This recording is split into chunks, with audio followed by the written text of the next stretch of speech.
Hello, guys, and welcome to my YouTube channel, Ruben History Show. Today, I'm going to cover the topic of life in former Soviet Armenia, or the Armenian Soviet Socialist Republic, or in Russian it would be Armensky Sovietsky Socialistichesky Respublik, if you translate it into Russian. That's how you would say it in Russian. In Armenian, I don't know how to translate it to Armenian or say it in Armenian. So the Armenian Soviet Socialist Republic was one of the 15 republics of the former Soviet Union, or the Union of Soviet Socialist Republics, which was a country from 1922 to 1991 when it dissolved. So over its 69 years of history, Armenia was a part of the former Soviet Union, which included the other 15 republics, which was Russia, Ukraine, Belarusia, Moldova, Estonia, Lithuania, Latvia,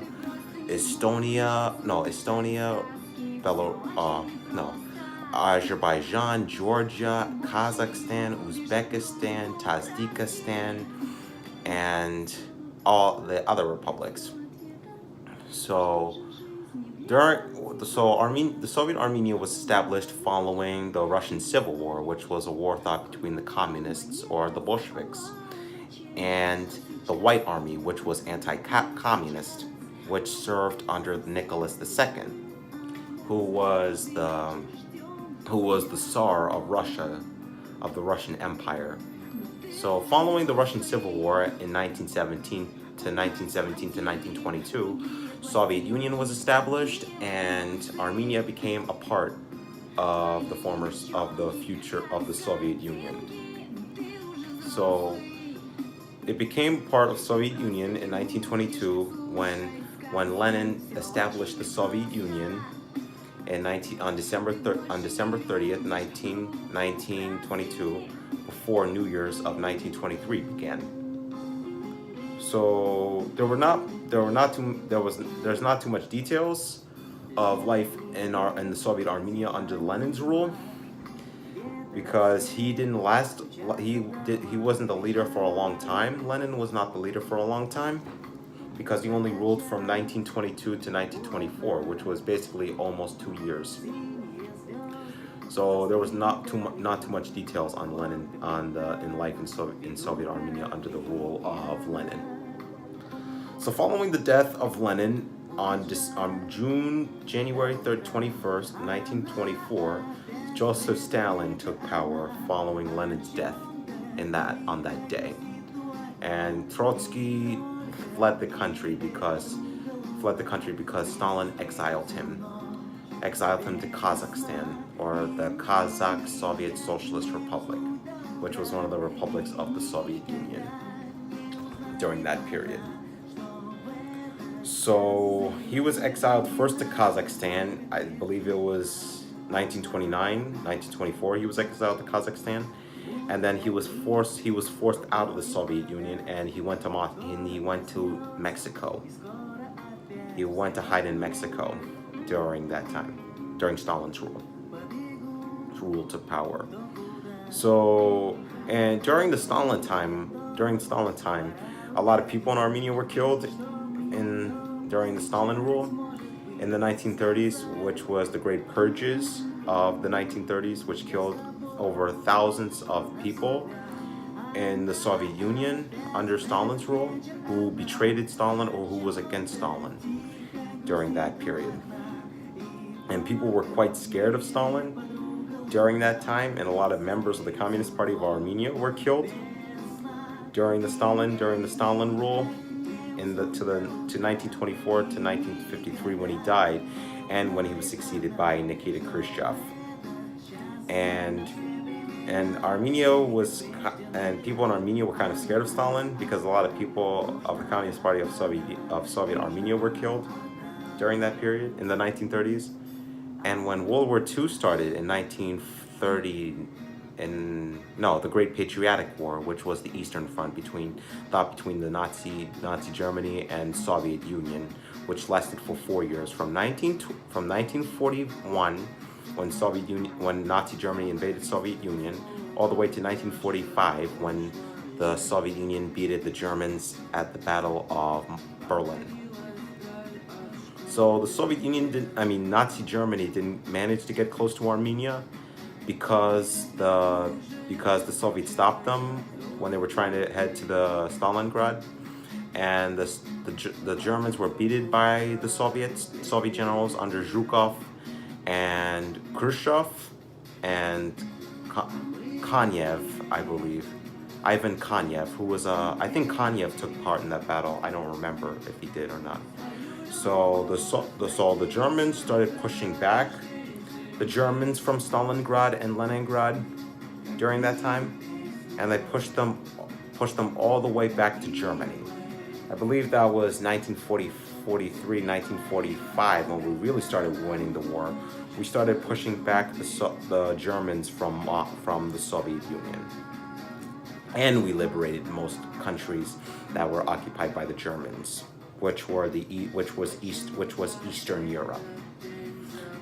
So following World War II in 1945, Stalin came up with a plan which was called the Malinov Plan, which was to recreate Soviet Union and rebuild the cities in Soviet Union that were destroyed by the Germans during the Great Patriotic War in 1941 to 1945. So Armenia didn't suffer much damage. It wasn't involved in the war because the Germans didn't manage to get close to Armenia during that time. So Armenia was safe from the Great Patriotic War. So after Stalin died, it was Khrushchev who took power in Soviet Union following the death of Stalin. And following the removal of Khrushchev in 1964, it was Leonid Brezhnev. So when Brezhnev came power, it was the era of stagnation, which was the corruption in Soviet Union during that time, in the early, I think it was late 70s, I believe, like 1977, 78, or something like that. So that there was a corruption going on. And during the corruption, during Brezhnev time, Brezhnev really started building I think it was just buildings. I don't think it was any. I think it was apartment buildings or buildings in Armenia. He started building buildings in Armenia, which was one of the Soviet republics, one of the 15 Soviet republics of the Soviet Union or the USSR. So after the death of Brezhnev and his two other successors, it was Gorbachev who took over the Soviet Union following the deaths of Brezhnev, Andropov, and Chernenko in the early 80s. So during the Gorbachev time, Armenia suffered an earthquake on December 7th, 1988, which struck the city of Armenia. And it was a devastating earthquake that destroyed a lot of houses and a lot of buildings in Armenia, and people were trapped under the rubble in the former Soviet Armenia during that period. And I think on the day when the earthquake happened in the Soviet Armenia, Gorbachev was on a visit to the United States with Ronald Reagan, who was the U.S. president at the time, and Vice President George H.W. Bush, who was the vice president of the United States during that period. He was on a visit to New York City, I believe, in 1988. So years later, I think it was 4 years after the Armenian earthquake, it was in 1991, on September 21st, 1991, the Soviet Union declared its the Soviet Armenia declared its independence from the Soviet Union, and Armenia became independent. And right now, Armenia is known as the Republic of Armenia, which is close to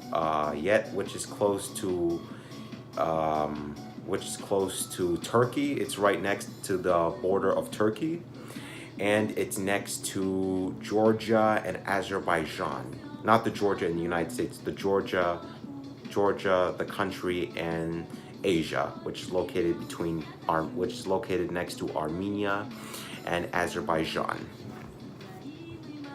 So following the dissolvement of the Soviet Union, Armenia and the other republics, Belarusia, Georgia, Azerbaijan, Kazakhstan, Uzbekistan, Tajikistan, Estonia, Latvia, Belarusia, Moldova, Ukraine, and Russia, they all declared their independence from Soviet Union during that time, and Soviet Union dissolved during that time.